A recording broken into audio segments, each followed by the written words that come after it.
San Mateo capítulo número 3, versículo 17. Pienso que ya aprendimos de memoria este versículo.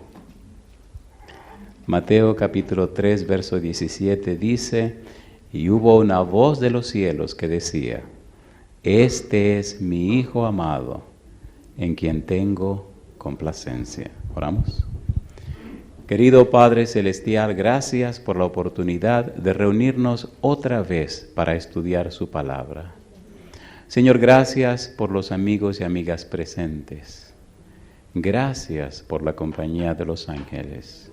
Gracias por los hermanos y hermanas que nos asisten y gracias por todos aquellos y aquellas que en cualquier lugar del mundo siguen esta programación. Señor, mil gracias por el Espíritu Santo y esperamos que hoy el Santo Espíritu nos traiga palabra de vida para la vida eterna. Habilite a cada persona presente y a aquellos también que están distantes, que nuestras mentes estén listas y preparadas para entender y comprender su verdad y hacer que esa verdad divina anide en nuestro ser, transformándonos en personas arrepentidas. Háblenos, Dios. Que no sean las palabras de un hombre, pero que sea la palabra de Jehová, esa palabra que vive y permanece para siempre. Señor, en sus manos nos entregamos, diríjanos. Lo pedimos en el nombre de Jesús. Amén, Señor. Amén. Cuando la historia de la humanidad termine, solo habrá dos grupos: los que le creyeron a Dios y los que no le creyeron. El asunto de la salvación no es un asunto de doctrina ni es un asunto de concepto. Es un asunto de relación. ¿Con quién me relaciono? Cuando estudiamos la Biblia descubrimos que la salvación es una persona. La persona salvación se llama Jesucristo. La clave de la salvación es Jesús.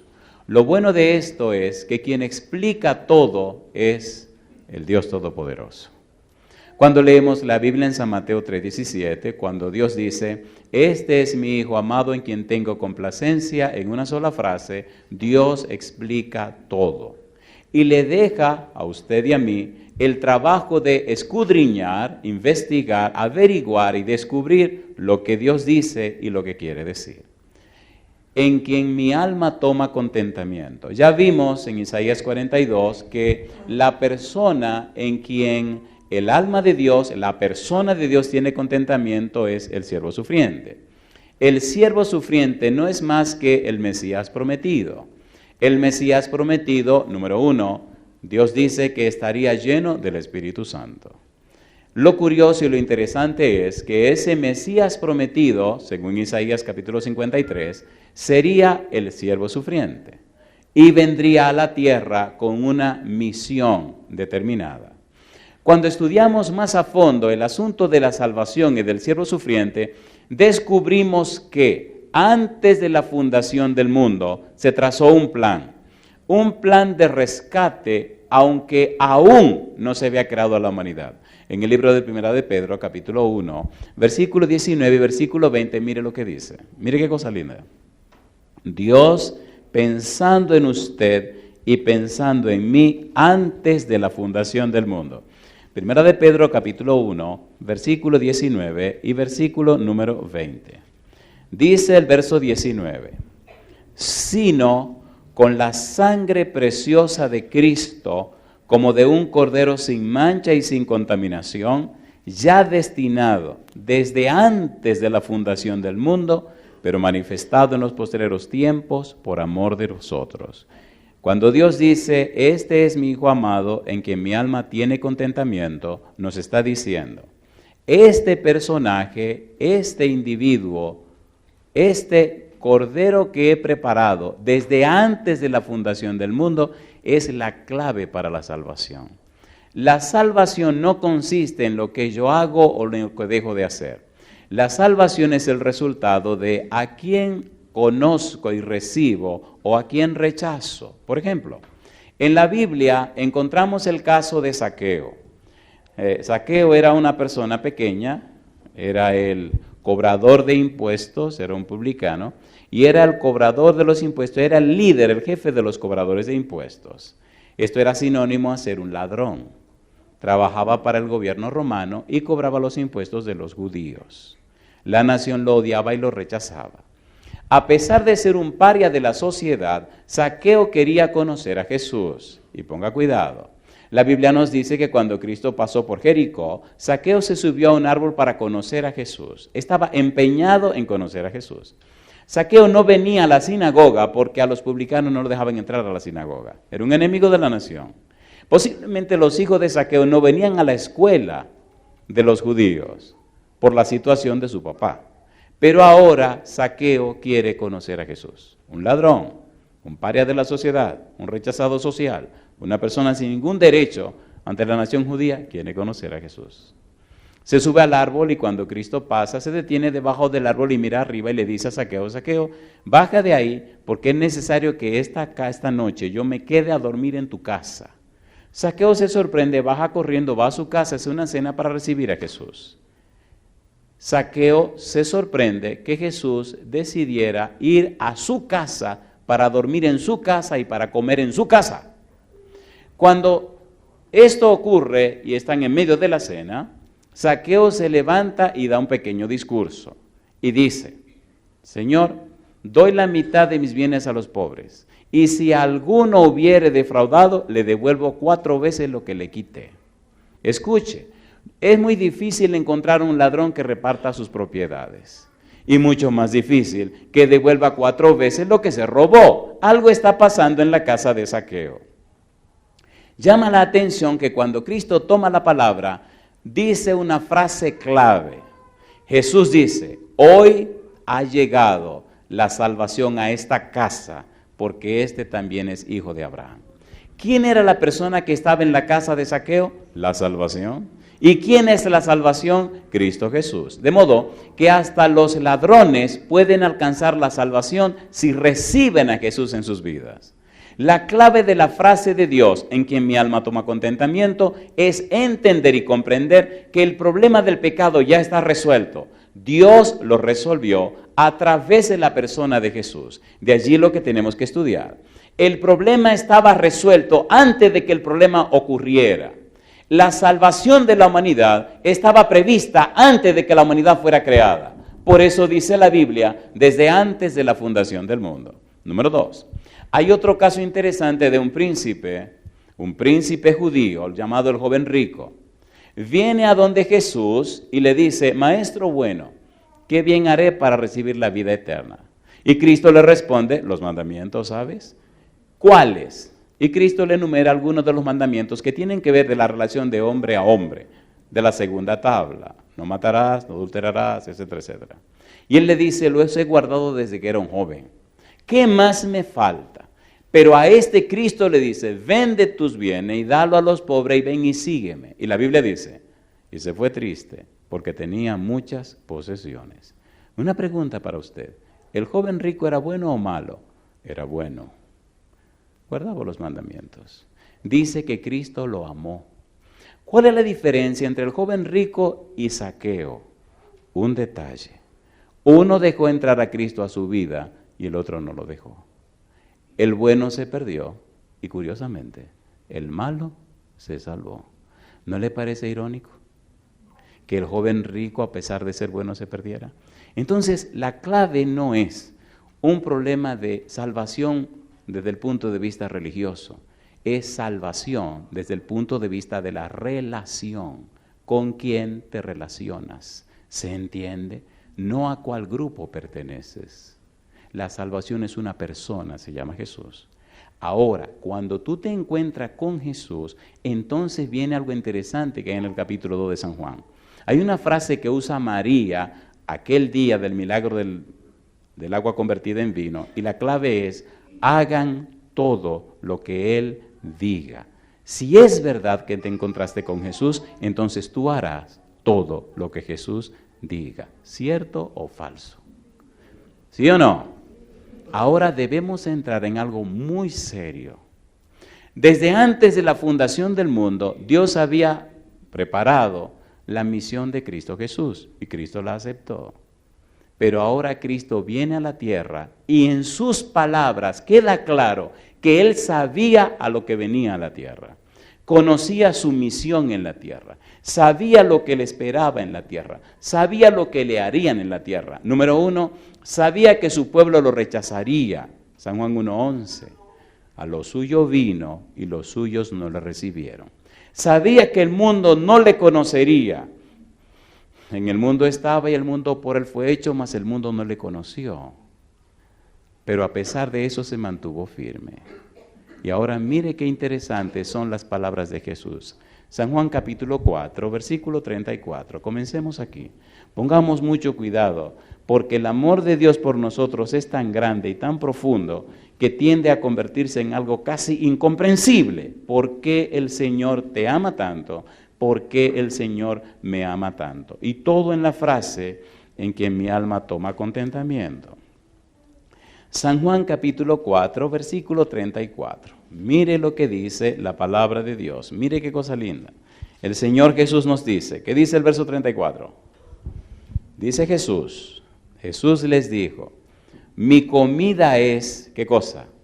Que haga la voluntad del que me envió y que acabe su obra.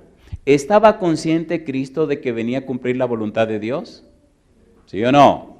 Estudiemos por un momento las palabras. A mí me gustan las palabras. Las palabras son como pequeños camiones cargados de significado. Un trabajo que ha hecho el diablo durante las generaciones, durante toda la historia de la humanidad, es tratar de que las palabras pierdan el valor que tienen. Recuerde que nosotros pensamos antes de actuar y que trabajamos con los pensamientos que procesamos en nuestra mente. Lo curioso es que los pensamientos se componen de palabras. Y si las palabras que tengo y forman mis pensamientos son palabras vacías, mis pensamientos son vacíos, mi vida es vacía, por tanto mi vida no tiene sentido. Cuidemos las palabras, aprendamos nuevas palabras, comprendamos los significados de las palabras. Cuando estudiamos la Biblia, se recomienda que usted sepa qué significa la palabra que está leyendo o estudiando. Inclusive, se recomienda que tenga un diccionario de la Biblia. Y cuando descubra una palabra que no entienda, vaya al diccionario de la Biblia y lea lo que significa esa palabra. Las palabras son claves en todos los órdenes. Si entendemos el valor y el significado de las palabras, llegaremos más lejos y comprenderemos mejor el pensamiento de los demás. ¿Cierto o falso? A ver, ¿sí o no? Cuando el léxico es corto, la comprensión del individuo es corta también. Por eso se recomienda la lectura frecuente, que la gente lea y lea, porque mientras más lees, más palabras aprendes, y mientras más palabras aprendes, mejor sentido tiene la vida. Me gustan las poesías, porque los poetas están obligados a usar distintas palabras, ¿sí o no? Veamos entonces el valor de las palabras. En el versículo 34 dice, que me envió. Cuando en el Evangelio según San Juan se usa el verbo enviar, tiene un significado tan grande, tan profundo, tan trascendente, que en español no se nota, pero cuando usted va al original, oiga todo lo que significa. Por ejemplo, en el Evangelio según San Juan, capítulo 1, versículo 6 dice, hubo un hombre enviado de Dios, el cual se llamó Juan. Aquí dice Cristo que Dios lo envió y vino a cumplir la obra de Dios que lo envió. Envió, enviar, enviado, significa en el Evangelio según San Juan, que hubo una entrevista con Dios. Hay dos palabras que se utilizan, pempo y apostelo. Pempo, una reunión entre Dios y la persona, en este caso Dios y Jesús. Se pusieron de acuerdo, analizaron el plan, vieron los detalles. Y de esa reunión con Dios, de ese encuentro con Dios, de ese análisis con Dios, entonces Jesús sale de la presencia de Dios a cumplir apostelo, la misión. Ya me puse de acuerdo con Dios, ya desarrollamos el plan de salvación, ya miramos los detalles desde antes de la fundación del mundo. Desde antes de la fundación del mundo Jesús sabía que era el Cordero de Dios, era el Amnos, el Cordero que Dios había apartado, por si los seres humanos pecaban, entonces venir a morir por ellos. Desde antes de la fundación del mundo, Jesús sabía que tenía una misión de rescate para los seres humanos. Y yo le pregunto, ¿es amor o no es amor? Una de las cosas que me gustan de Dios es que no lo atrapan desapercibido. El plan de salvación estaba hecho, escrito y preparado desde siglos atrás. Ahora viene el enviado de Dios. Número 1, el que habló con Dios. Número 2, el que vino a cumplir la misión. Y nada ni nadie lo hizo dar un paso atrás. Mi pregunta para usted, ¿y qué ganó Jesús con eso? ¿Y qué ganó Dios con eso? Lo interesante en el corazón de Dios y de Jesús es que no hay ningún tipo de mezquindad. Dios es amor. ¿Lo dice o no lo dice la Biblia? ¿Lo dice o no lo dice la Biblia? ¿Verdad que los padres estamos dispuestos a sacrificar lo que sea por los hijos? ¿Es así o no es así? ¿Se aman los hijos? Porque de tal manera amó Dios a usted, que ha dado a su Hijo único para que todo aquel que en Él cree no se pierda, mas tenga vida eterna. Vamos rapidito a leer evidencias que dicen que Cristo Jesús estaba consciente de lo que venía a ser en la tierra. Capítulo 5, versículo 30 de San Juan. San Juan 5:30. Y él repite una y otra y otra y otra vez lo que vino a hacer a la tierra. Dice Juan 5:30. No puedo yo hacer nada por mí mismo. Según oigo, así juzgo. Y mi juicio es justo, porque no busco mi voluntad, sino la voluntad del que me envió, la del Padre. Y yo le pregunto a usted, ¿es la voluntad de Dios salvar al pecador? Sí. 2. ¿Es la voluntad de Dios restaurar el orden completo en el universo? Sí. ¿Es la voluntad de Dios que su carácter sea vindicado ante todo el universo? Sí. Recuerde que la tierra es el libro de texto del universo. Recuerde que en la tierra se desarrolla el conflicto cósmico. El problema del pecado no comenzó en la tierra, comenzó en el cielo. El problema del pecado se desata y desarrolla en la tierra, y desde la tierra se da a conocer a todo el universo. Por eso es tan importante la tierra ante el universo, porque a la tierra y en la tierra vino el Mesías, vino Emmanuel, vino Dios con nosotros. Dios toma carne y hueso para mostrarse en la tierra a todo el universo. Veamos el libro de Hebreos capítulo 2, cómo lo dice el apóstol, cómo lo dice el autor de Hebreos. Y es interesante el propósito por el cual toma carne y hueso.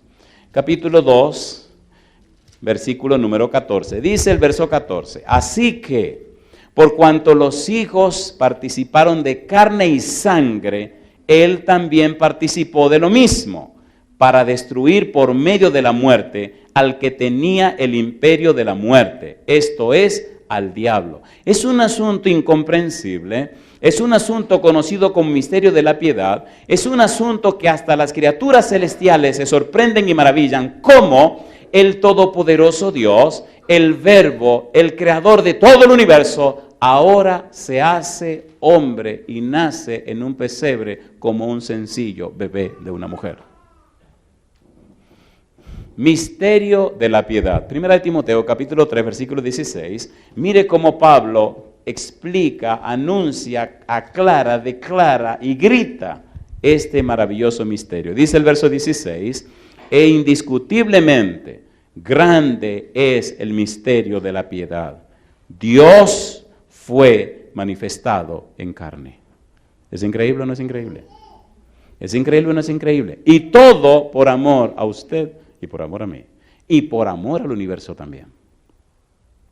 Todo el problema del pecado en la tierra es un asunto que involucra al universo completo.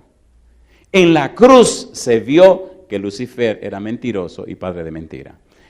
Todo lo que estamos tratando de hacer esta semana y todo lo que estamos tratando de hacer con la Biblia es lograr que estos principios de Dios, que estas verdades divinas puedan penetrar en tu mente y colocar allí una semilla de fe para comenzar la comprensión profunda del plan divino de la salvación.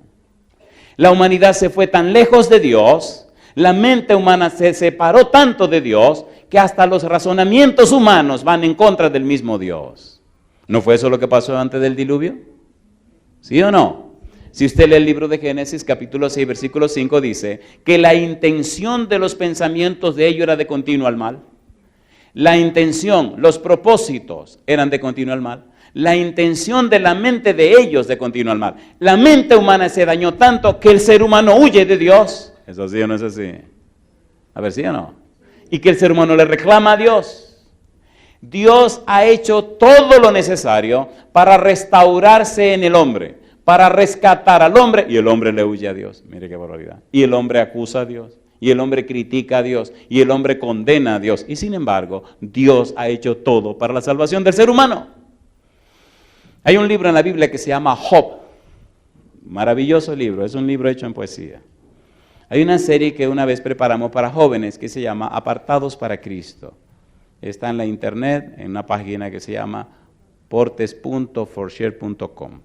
Ahí puede bajar la serie completamente gratis, no tiene que pagar nada. Pero en el libro de Job se desata el dilema humano.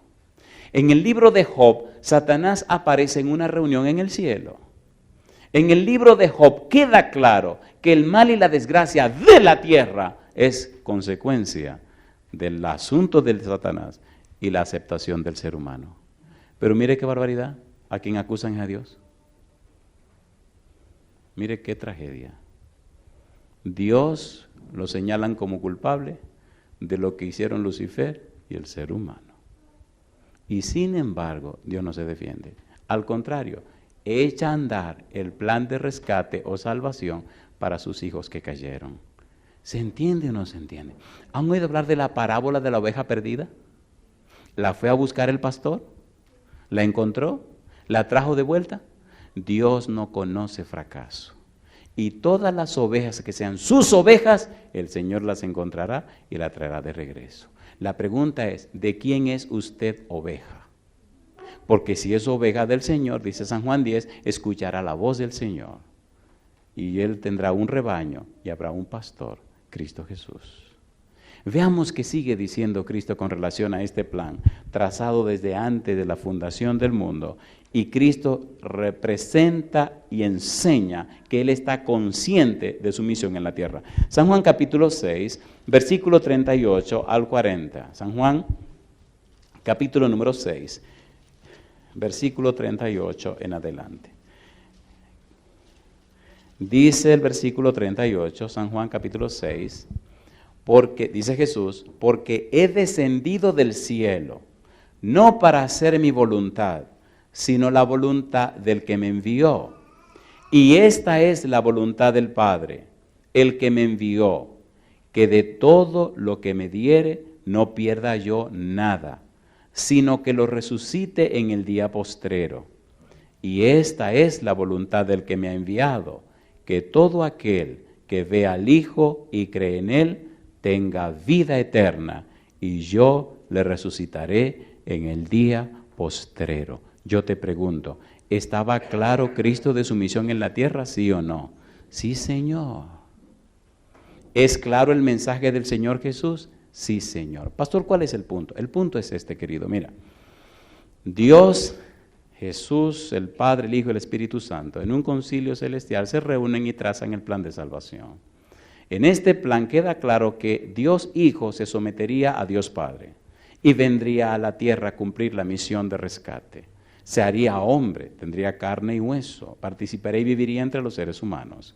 El asunto era tan profundo, pero tan curioso e importante, que en el capítulo 14 de San Juan, Felipe le dice a Jesús, muéstranos al Padre y nos basta. Y Jesús le contesta, tanto tiempo hace, Felipe, que estoy entre ustedes, el que me ha visto a mí, ha visto al Padre. Cristo denota de esta manera que Él es un ser divino como el Padre. Lo bueno del caso es que el Padre está consciente de quién es Jesús. Y a pesar de la importancia de Jesús, todo el cielo, todo el haber de Dios, todo lo que Dios tiene, todo lo que Dios es, todo lo que Dios posee, todo lo que hay en el cielo, lo resumen en una sola persona, Cristo Jesús. Y el cielo decide dar todo lo que tiene para pagar la salvación tuya y la salvación mía. Dime que eso no es importante. Esto no es cuestión de teología ni de mucho conocimiento. Esto es cuestión de una relación con la persona salvación que se llama Cristo Jesús. ¿Se entiende o no se entiende? ¿Se entiende o no se entiende? Mire las palabras de Jesús. Versículo 40. Y esta es la voluntad del que me ha enviado, que todo aquel que ve al Hijo y cree en Él, tenga vida eterna, y yo le resucitaré en el día postrero. ¿Verdad que es un mensaje claro? ¿Es así o no es así? ¿Verdad que no es complicado? No es complicado. ¿Aceptó Zaqueo a Jesús? Aceptó a Jesús. ¿Alcanzó la salvación? Alcanzó la salvación. No es asunto de muchos detalles, es asunto de con quién me estoy relacionando. Lamentablemente, muchas cosas se han complicado y los hombres la han complicado. Cuando el Señor Jesús venga en la segunda venida, no va a andar con muchos detalles. Va a hablar claramente y específicamente acerca de cómo has vivido, cómo ha sido tu experiencia, cuál ha sido tu relación con Él. San Mateo capítulo 16, versículo 27, aparece una palabra interesante que aparece en el título que ustedes tienen allí de la praxis. San Mateo 16, versículo 27. Vamos rapidito allí. Mateo 16, 27. Mire qué importante este versículo. Dice el verso 27. Porque el Hijo del Hombre vendrá en la gloria de su Padre con sus ángeles. Y entonces, ¿qué dice ahora? Pagará a cada uno conforme a qué. Conforme a sus obras. Es bueno, recuerden que le dije que me gustan las palabras. La palabra que aparece ahí no es frecuente ni común en el Nuevo Testamento, no aparece muchas veces. La palabra que aparece es conforme a su praxis. Le pagará a cada uno conforme a su praxis. ¿Qué significa esto? Le pagará a cada uno conforme a sus acciones, a cada uno conforme a su estilo de vida, a cada uno conforme a su manera de pensar, a cada uno conforme a la forma como vive, a cada uno conforme a lo que hace y a lo que resulta de lo que hace, a cada uno conforme a las decisiones que ha tomado en relación a Dios. Cuando somos cristianos prácticos, somos cristianos arrepentidos. Cuando somos cristianos arrepentidos, somos cristianos con una mente nueva. Cuando somos cristianos con una mente nueva, tenemos la mente de Jesús. Y escuche ahora. Cuando tenemos la mente de Jesús, nuestra vida produce, da como resultado cosas, bellezas que pueden ser medibles, observables y que pueden ser copiadas. Nuestra vida se convierte en un testimonio, es decir, nuestra vida presenta las evidencias que son el resultado de relacionarnos con Jesús. Hay un resultado real. Hay una experiencia real y la gente trata con una persona real que conoce a un Dios real y que testifica con su vida que Dios es poderoso. Alabado es el nombre de Dios. Cuando no hay esa experiencia práctica, sino una experiencia práctica, hay confusión. ¿Por qué la humanidad cada vez se daña más? Porque se aleja de Dios. ¿Por qué la humanidad cada vez se siente más pobre? Porque no tiene esa experiencia práctica con Dios. San Juan capítulo número 3. Entendamos esto de esta manera. Mire qué importante es esto que confirma la venida de Jesús y nuestra salvación. San Juan capítulo número 3. El Señor Jesús explica esto en una forma tan interesante y tan sencilla y tan profunda a la vez que sorprende. ¿Qué pasa con estos dos grupos? Los que son prácticos y los que son prácticos. Capítulo 3, San Juan capítulo número 3. Mire lo que dice el Señor Jesús. Leamos, por ejemplo, el versículo número 18. El que cree en Él no es condenado, pero el que no cree, ¿qué cosa? Ya ha sido condenado, porque no ha creído en el nombre del unigénito Hijo de Dios. Y esta es la condenación, que la luz vino al mundo, y los hombres, ¿qué cosa? Amaron más las tinieblas que la luz. ¿Por qué dice? Porque sus obras eran como malas. ¿Vino Jesús a la tierra o no vino? Vino. ¿Sabía a qué venía? Sabía. ¿A qué venía? A pagar el precio del pecado, a morir como el Cordero de Dios, a derramar su sangre en una cruz. Al venir a la tierra, Cristo es la luz. Ahora los seres humanos se definen O aceptan la luz o la rechazan. Algunos rechazan la luz porque sus obras son malas, entonces se esconden para que la luz no ilumine su vida y las obras malas se vean. Y aquí vienen los dos grupos, versículo 20. Ponga cuidado. El verso 20 dice, porque todo aquel que hace lo malo aborrece la luz y no viene a la luz para que sus obras no sean reprendidas. En el idioma original, la frase hace lo malo significa personas que ejecutan acciones y acciones y acciones, pero no producen ningún resultado positivo. Personas que viven y viven y viven, pero no hay ningún resultado que sea favorable. Solo viven y existen, pero no producen nada que pueda ser trascendente. Yo le pregunto, ¿verdad que el mundo está lleno de billones de seres humanos? ¿Sí o no? Pero seamos honestos, ¿verdad que la gente pasan días, semanas, meses y años solo existiendo sin producir nada? ¿Es así o no es así? En cambio, los que son prácticos, los que entienden el plan de Dios, los que aceptan el plan divino, los que conocen a Jesús, los que son convertidos, los que son arrepentidos, aquellos que permiten que el Espíritu les dé una mente nueva, entonces tienen una vida distinta. Miren lo que dice el versículo 21. Y aquí aparece una frase hermosa también. Más el que practica la verdad, ¿qué cosa dice? Viene a la luz para que sea manifiesto que sus obras son hechas ¿en quién? En Dios. Si usted está aquí esta noche, o usted nos está observando en algún lugar, o está escuchando este mensaje en alguna radio, en cualquier lugar del mundo, usted está diciendo que viene a la luz. ¿Sí o no? ¿Qué significa practica la verdad? Practica la verdad significa que su vida produce frutos que son observables. Produce frutos que inspiran a otras personas. Su relación tan íntima con Dios, su relación tan estrecha con Dios, su relación tan especial con Dios, hace posible que Dios derrame en usted un poder tan grande que haga de su vida una fuente de bendición. Por ejemplo, Hebreos capítulo 11, versículo 6, mire cómo lo explica. Es imposible caminar cerca de Dios y no ser bendecido. Es imposible estar cerca de Dios y ser común y corriente. Es imposible caminar de cerca y estrechamente con Dios y vivir una vida como todo el mundo. Hebreos 11:6 dice, pero sin fe es imposible agradar a Dios porque es necesario que el que se acerca a Dios crea que Él existe y que es galardonador de los que le buscan. Alabado sea el nombre de Dios. Una pregunta. ¿Pedro caminó con Dios? Y a través de Pedro Dios hizo maravillas. Todo hombre o mujer que sinceramente camina con Dios, Dios lo toma, lo unge con el Espíritu Santo y hace maravillas a través de esa persona. No importa cuál haya sido su historia pasada. ¿Recuerdan la mujer samaritana? Recuerde que estamos hablando que Cristo vino a la tierra a morir como el Cordero, pero para cumplir la misión. ¿Recuerdan la mujer samaritana? ¿Recuerdan dónde vivía la mujer samaritana? ¿Cómo se llamaba ¿cómo se llamaba la ciudad? Sicar. Sicar significa borrachera. Así que la samaritana vivía en el lugar de la borrachera. Vino y se encontró con Cristo en el pozo de Jacob. Llama la atención San Juan capítulo 4 porque dice que Cristo iba para Galilea. Pero le era necesario pasar por Samaria. ¿Qué hace un judío en Samaria? Es la primera pregunta. ¿Por qué le era necesario pasar en Samaria si en Samaria no tenía ningún negocio? Aparentemente.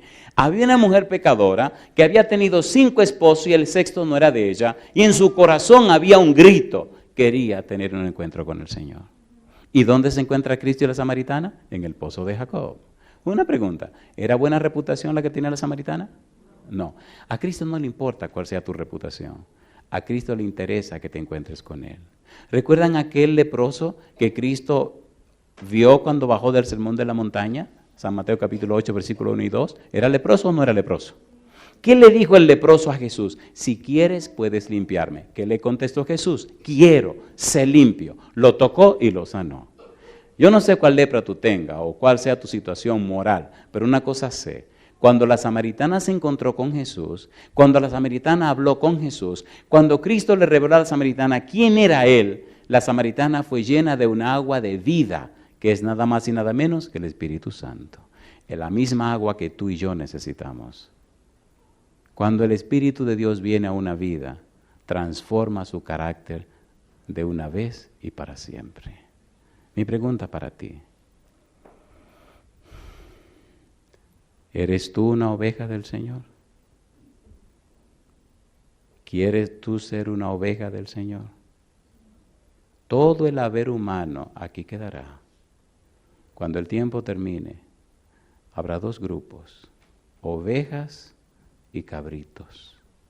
A las ovejas dirá Jesús: venid, benditos de mi Padre, heredad del reino de los cielos preparado para vosotros desde la fundación del mundo. Y dice la Biblia en San Mateo capítulo 25 que las pondrá a su derecha. No es un asunto de acepción de persona. Cristo vino para morir por todos. Cristo vino a dar su vida por todos. San Juan capítulo 12, versículo 49 y 50. Cristo vino y cumplió su parte en el trato. Vino y cumplió su misión. San Juan 12, 49. Dice el verso 49, porque yo no he hablado por mi propia cuenta. El Padre que me envió, Él me dio mandamiento de lo que he de decir y de lo que he de hablar. Y sé que su mandamiento es vida eterna. Así pues, lo que yo hablo, lo hablo como el Padre me lo ha dicho. Toda vez que Cristo se encontró con alguna persona, el afán, el interés y el empeño de Jesús, número uno, era que la persona alcanzara salvación y vida eterna. Todo cristiano genuino, todo cristiano arrepentido, todo cristiano nacido de nuevo, todo cristiano o cristiana que conoce a Dios, que se relaciona con Dios, nace en su ser un empeño, un interés genuino en que las almas alcancen salvación y vida eterna. Cuando eso no existe en el corazón de un cristiano, entonces algo está fuera de lugar. ¿Es así o no es así? Los discípulos se lanzaron a predicar el santo evangelio. Los discípulos se dedicaron a vivir para la gloria de Dios. Al final de la historia de la humanidad, solo quedarán aquellos que hayan entregado su vida en las manos de Cristo Jesús. El precio fue tan alto que mire lo que dice el Señor Jesús, capítulo 17, versículo 4. Juan 17, 4 dice: yo te he glorificado en la tierra, he acabado la obra que me diste que hiciese. Ahora pues, Padre, glorifícame tú al lado tuyo con aquella gloria que tuve contigo antes que el mundo fuese. Antes que el mundo fuese, nos reunimos. Antes que el mundo fuese, nos pusimos de acuerdo. Antes que el mundo fuese, determinamos y yo acepté venir a la tierra para pagar el precio de los pecados. Ya vine, ya lo hice, ya cumplí. Ahora voy al sacrificio, ahora voy a la cruz. Y mire cómo él lo dice, San Mateo 16, San Mateo capítulo 16, versículo 21. Mire cómo lo dice Jesús. Y esa es la pregunta que siempre me hago. ¿Cómo nosotros podemos desperdiciar una salvación tan grande?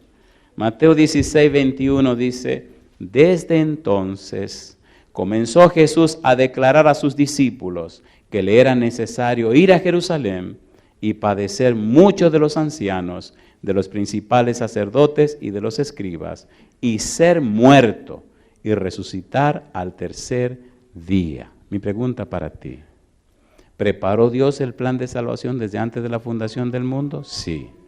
Pregunta número 2. ¿Vino Cristo como el Cordero de Dios que quita los pecados del mundo? Sí.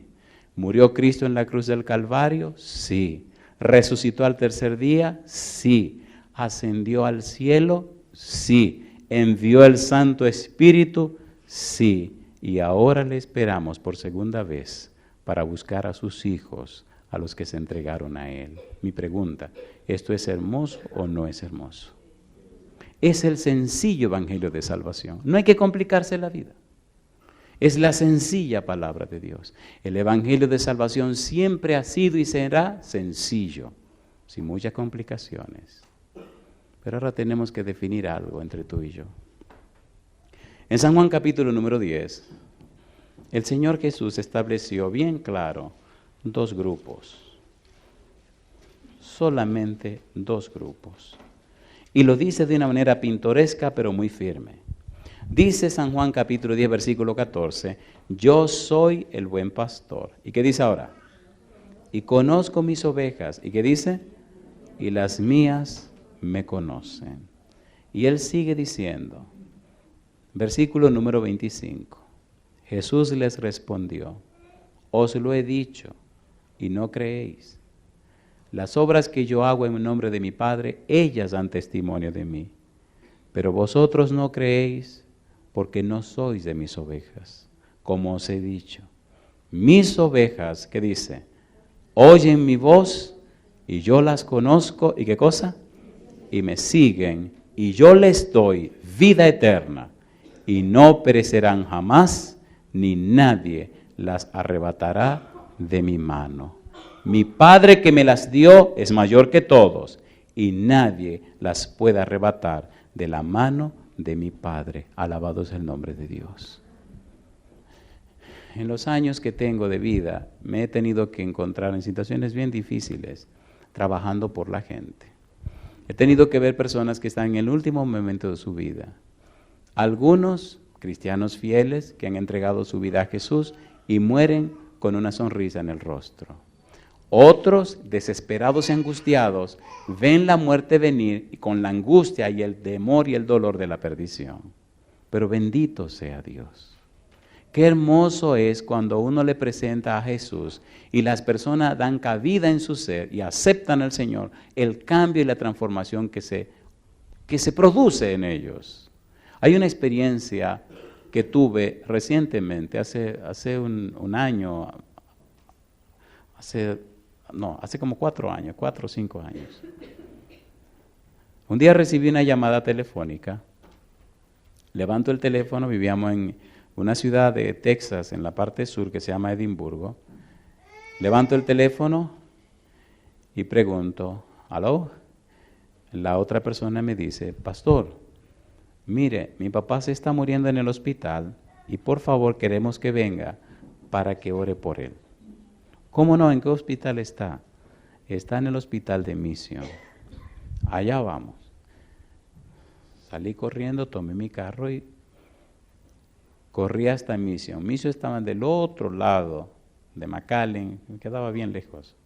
Llegué al hospital, subí, en el pasillo me encontré con la dama y me dice, hay algo que debo decirle. Digo, ¿cómo no? Dice, mire, número 1, mi papá no quiere saber de religiones. Número 2, tampoco quiere saber de pastores. Y número 3, ni le gusta que le mencionen la Biblia. Digo, me está dando los 3 golpes. Entonces le digo, pero, me dice, sí, lo llamé y no le dije nada porque pensé que si se lo decía por teléfono usted no iba a venir. Digo, no, yo tal vez hubiera venido como quiera, pero tú me la estás poniendo difícil. ¿Y qué es lo que tú quieres? No, lo que queremos es que usted entre y le ofrezca orar por él. Él se está muriendo, tiene cáncer en la garganta, ya le hicieron varias operaciones y ya los médicos dicen que se muere hoy. Pero si usted entra y le dice que usted es un pastor y él lo echa de la habitación, por favor no se ofenda, porque eso es lo que él hace con los pastores. O sea que la piña estaba completamente agria.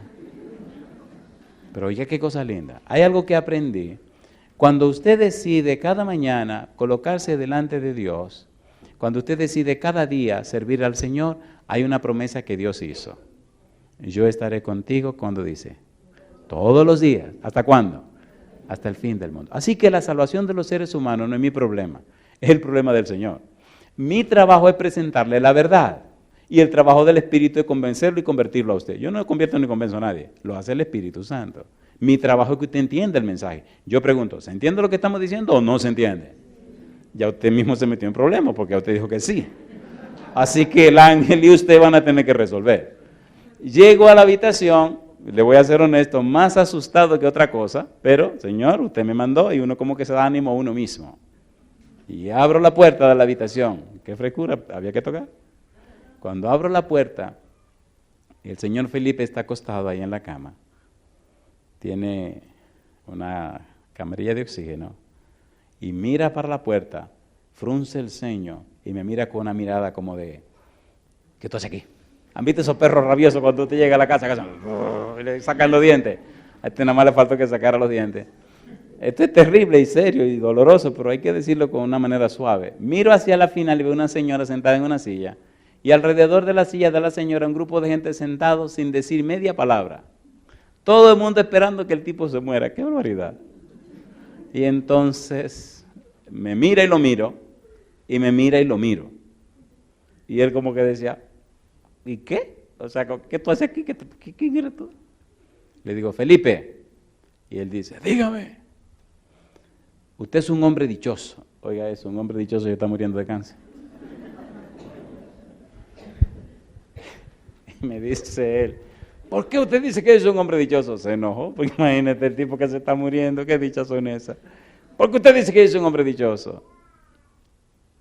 Le digo, por dos cosas. ¿Cuáles son las dos cosas? Le digo, espérese, yo necesito que me dé 5 minutos. ¿Usted me va a dar 5 minutos? Está bien, coja sus 5 minutos. Le digo dos cosas. Número uno, tiene una familia que lo ama. ¡Eso no es verdad! Digo, ya metí la pata. Digo, entonces esta familia no lo ama. Dice, a mí no me aman.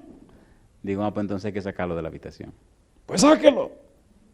Uy, el mismo me empalentoné y abrí la puerta y le dije, salgan por favor. Saqué a la doña y saqué a los hijos y se fueron todo el mundo. Si este hombre se está muriendo, a un muerto hay que darle lo que pida. Perdón, a uno que se está muriendo, al muerto no hay que al muerto no hay que darle nada. Y salieron. Cerré mi puerta y digo, Señor, ¿y ahora cuál es la segunda cosa? Y entonces, al negro también se le calientan las orejas. Este abusador se está muriendo. Vengo a hablarle en el nombre del Señor, a traerle la salvación y me está tratando como si fuera un perro. ¿Qué te pasa a ti?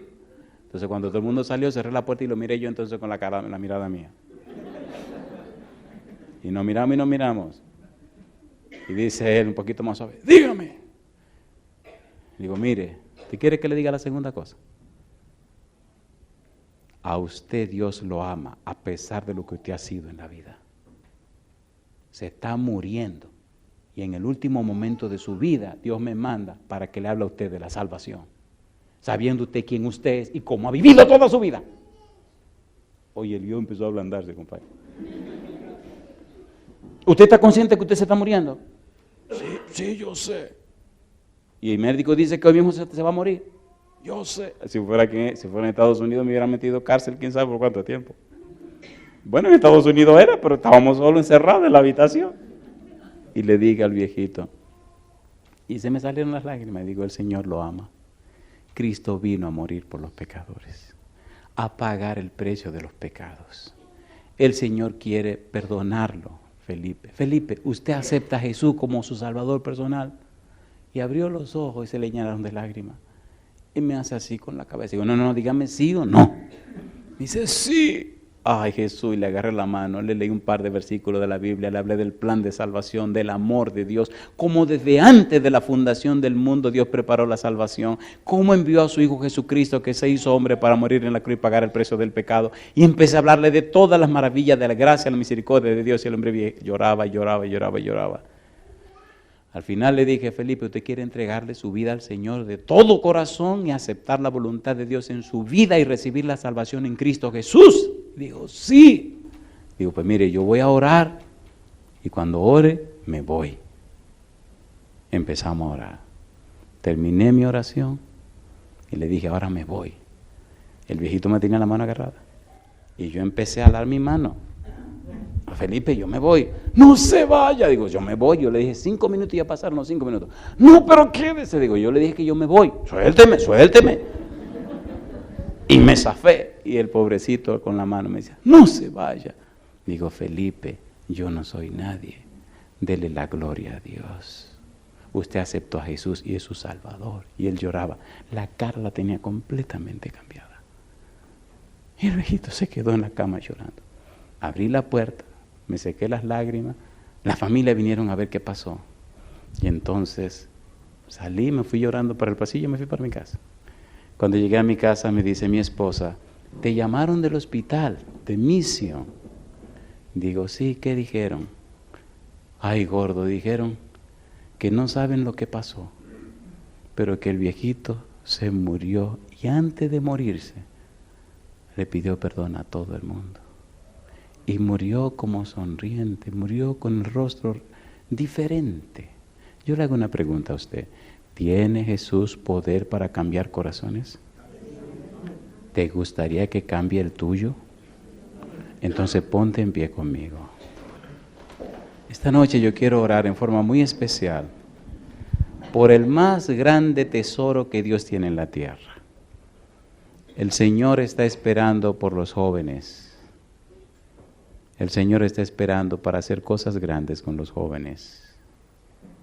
¿Qué sería este mundo si los jóvenes se consagraran a Dios? ¿Cuántas maravillas haría Dios si los jóvenes le entregaran su corazón y su vida? Cuando el Señor me llamó tenía 19 años y le entregué mi vida al Señor. Y desde ese día empecé a caminar con Él y ya estoy un poquito viejo, tengo 51 años y espero que los años que me queden, muchos o pocos, seguir dedicándoselo al Señor. Yo quiero orar con los jóvenes esta noche, pero escuche por favor, yo quiero orar con aquellos jóvenes y jovencitas que sinceramente quieren ser ovejas de Jesús, que sinceramente quieren que el Espíritu venga a sus vidas y los transforme a la semejanza de Cristo Jesús. Y ustedes dirán, bueno, ¿y para usted qué cosa es joven? Eso hay que definirlo, ¿verdad? Me he encontrado serios problemas en muchos países porque siempre digo de 30 años para abajo, compadre. ¿Cuántos tienen de 30 años o menos para abajo? Los que tienen 30 años o menos. Amén, amén. Todavía estamos ahí en la línea de los 30, ¿no? 25 y 26 de bautizados dicen que tienen allá atrás, ¿no? Yo quiero orar por esos jóvenes de 30 años o menos que sinceramente quieren dar su vida, entregar su corazón a Jesús. Vengan conmigo al frente, vamos a orar aquí arriba. Vengan sin ningún temor. Vamos a orar aquí arriba.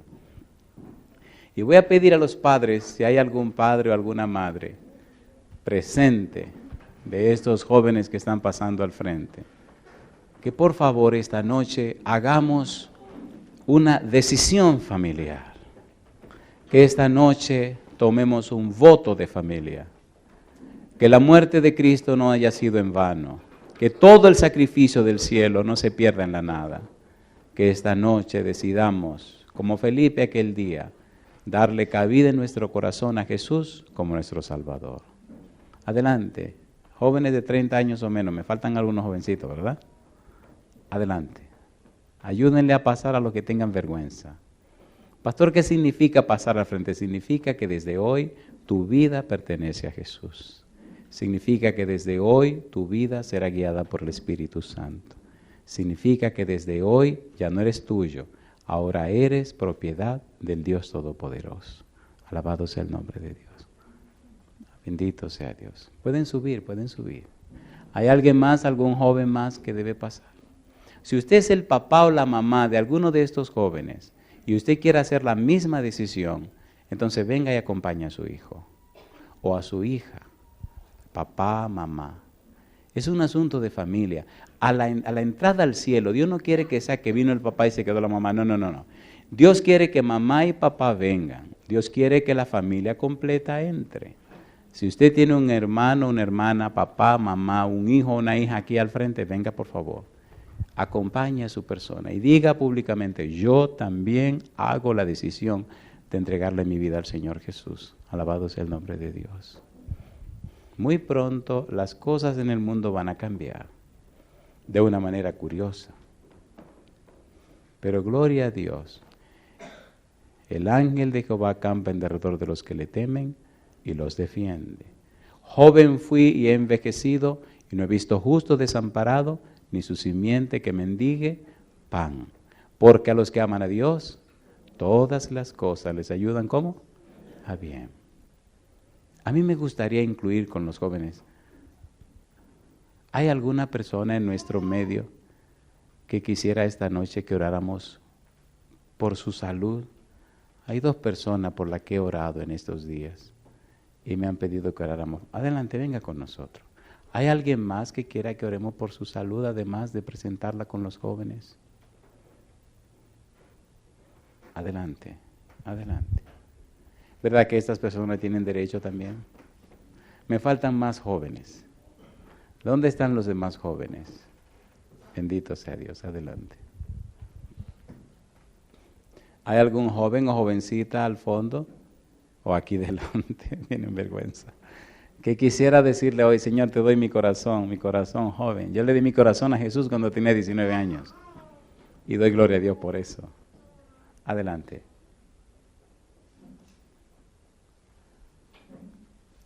Muy bien. Pienso que nos llenamos ya, ¿verdad? ¿Cuántos quieren agradecer a Dios esta noche por su palabra? ¿Pueden levantar la mano conmigo? Querido Padre Celestial, gracias por su palabra. Gracias por darnos a Cristo Jesús. Gracias por su muerte en la cruz. Gracias, Señor, por su resurrección. Gracias por la promesa de su pronto advenimiento en las nubes de los cielos. Gracias por la predicación del Evangelio.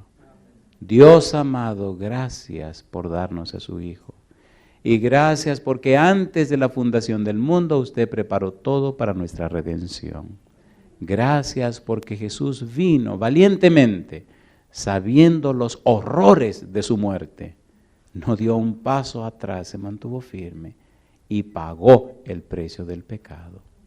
Hoy, querido Señor, como ministro del Evangelio le ruego que el Santo Espíritu descienda sobre cada una de estas personas presentes y sobre aquellos y aquellas que nos siguen en cualquier lugar del mundo. Y ahora, en una forma muy especial, pase su mano de sanidad sobre los enfermos presentes y también sobre esos y esas que nos ven o nos escuchan en cualquier lugar. Y Señor, en una forma muy especial, como ministro del Evangelio le ruego que cada joven, cada jovencita, cada padre y madre de ellos en esta hora sean llenos del Espíritu Santo. Que la decisión de entregarle su vida y su corazón, que la decisión de ser oveja del rebaño del Señor se mantenga firme desde ahora y por la eternidad. Y mañana, Dios, cuando usted venga en las nubes de los cielos, que cada uno de ellos y ellas, amigos y amigas, hermanos y hermanas, esa decisión firme de mantenerse con usted, ellos puedan contemplarle en las nubes y decir, este es nuestro Dios. Le hemos esperado y Él nos salvará. Señor, que todos aquellos y aquellas presentes o en la distancia que hoy aceptaron a Jesús como su Salvador personal, se mantengan firmes y fieles. Sus nombres sean registrados en el libro de memoria y pronto sean registrados en el libro de la vida. En su mano santa y bendita nos entregamos. Aceptamos su voluntad cualquiera que sea, Señor, y lo hacemos en el nombre santo de Jesús. Amén, Señor. Amén.